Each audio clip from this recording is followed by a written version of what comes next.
နိုင်ငံခြားကိုဖုန်းခေါ်တဲ့အခါဒါမှမဟုတ်နိုင်ငံခြားနေမြန်မာပြည်ကိုဖုန်းပြန်ခေါ်တဲ့အခါဖုန်းနံပါတ်တွေရှေ့မှာထည့်ရတဲ့ country code တွေအကြောင်းကိုကြားဖို့ကြမှာပါဥပမာပြောရရင်မြန်မာပြည်ကိုနိုင်ငံခြားနေဖုန်းခေါ်တဲ့အခါ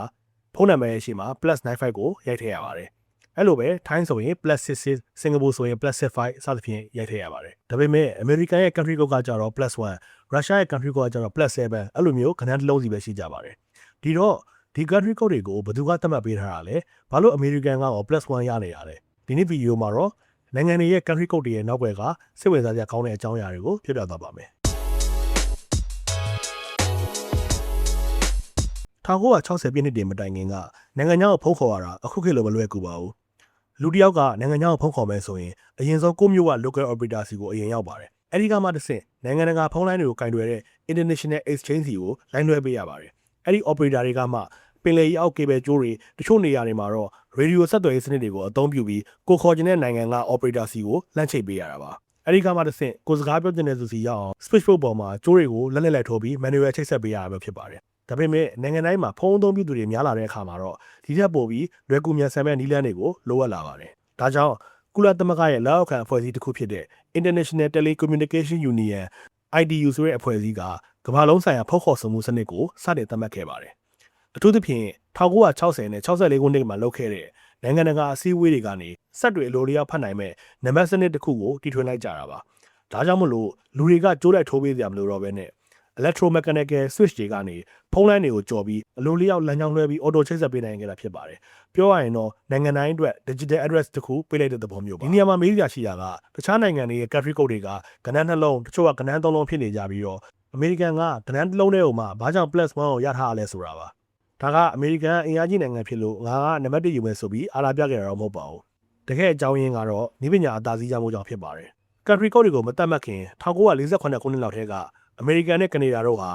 North American Numbering Plan NAMP ဆိုတဲ့အဆင့်မြင့်ဖုန်းလိုင်းစနစ်တစ်ခုကိုအတူတူသုံးခဲ့ကြပါတယ်အဲ့ဒီအချိန်တွေကသူတို့ရဲ့တယ်လီဖုန်းအခြေခံအဆောက်အအုံတွေကတခြားနိုင်ငံတွေထက်အများကြီးစောပြီးတော့အဆင့်သင့်ဖြစ်နေလို့ ITU က country code တွေသတ်မှတ်တဲ့အခါဒီစနစ်ကိုပဲအခြေခံပြီးတော့ +1 ကိုပေးခဲ့တာပါပြီးတော့ +1 ရခဲ့တာအမေရိကန်နိုင်ငံလည်းမဟုတ်ပါဘူးကနေဒါနဲ့ကာရစ်ဘီယန်ကျွန်းစုအတော်များပါဝင်တဲ့မြောက်အမေရိကဇုံတစ်ခုလုံးကိုပေးခဲ့တာပါနောက်ပြီးတော့ ITU ကကုတ်တွေပေးတဲ့အခါအဲ့ဒီအချိန်တုန်းကတယ်လီဖုန်းအသုံးပြုမှုများပြီးတော့ infrastructure ကောင်းတဲ့နိုင်ငံတွေကိုတူတူနဲ့မှတ်ရလွယ်တဲ့နှလုံးရဲကုတ်တွေကိုပေးခဲ့ပါတယ်ဥပမာ UK ဆိုရင် +44 ပြင်သစ်က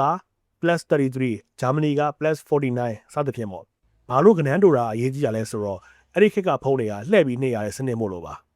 ကဏ္ဍတိုလေးဖုန်းလမ်းချိတ်ဆက်ဖို့အချိန်ပုံမြန်လေးဖြစ်ပါတယ်ဒီကမ္ဘာလုံးတိုင်းနဲ့ပြောမယ်ဆိုရင်တော့ ITU ကနံပါတ်လိုက်ဇုံတွေခွဲပြီးတော့ country code တွေကိုသတ်မှတ်ပေးခဲ့ပါတယ်ဥပမာဇုံ1မှာဆိုရင်ခုနပြောခဲ့တဲ့မြောက်အမေရိကကအမေရိကန်ကနေဒါနဲ့ကာရစ်ဘီယန်ကျွန်းစုတော်တော်များပါဝင်ပါတယ်ဇုံ2မှာတော့အာဖရိကနိုင်ငံတွေပါဝင်ကြပြီး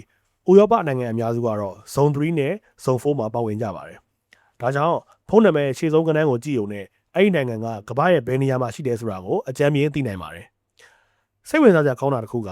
အရှေ့တောင်အာရှနိုင်ငံတွေကတော့ဇုံတစ်ခုထဲမှာစုမနေဘဲနဲ့ကွဲထွက်နေတာပါမလေးရှားအင်ဒိုနီးရှားဖိလစ်ပိုင်စင်ကာပူနဲ့ထိုင်းတို့ကဇုံ6ထဲမှာရှိကြပြီးတော့ဗီယက်နမ်ကမ္ဘောဒီးယားနဲ့လာအိုတို့ကြတော့အရှေ့အာရှဇုံဖြစ်တဲ့ဇုံ8ထဲကိုရောက်သွားကြပါတယ်ကျွန်တော်တို့ရဲ့မြန်မာနိုင်ငံကတော့ဒီဇုံတစ်ခုလုံးမှာပါဝင်မဲနဲ့တောင်အာရှကအိန္ဒိယသီရိလင်္ကာပါကစ္စတန်နဲ့အရှေ့လယ်ပိုင်းကနိုင်ငံအများစုပါဝင်တဲ့ဇုံတိုင်းမှာပါဝင်နေပါတယ်ဒီလိုဖြစ်ရတဲ့အကြောင်းရင်းကတော့1960ပြည့်နှစ်တွေတုန်းက ITU က number system တွေသတ်မှတ်တဲ့အခါအဲ့ဒီကိက telecom routing structure နဲ့ geographical grouping တွေပေါ်အခြေခံပြီးခွဲခြားသတ်မှတ်ခဲ့လို့ဖြစ်ပါတယ်ဒီနံပါတ်တွေရဲ့နောက်မှာနောက်ထပ်စိတ်ဝင်စားစရာကောင်းတဲ့အချက်တွေလည်းရှိပါတယ်တစ်ခုကတော့ USSR လို့ခေါ်တဲ့ဆိုဗီယက်ပြည်ထောင်စုအကြောင်းပါ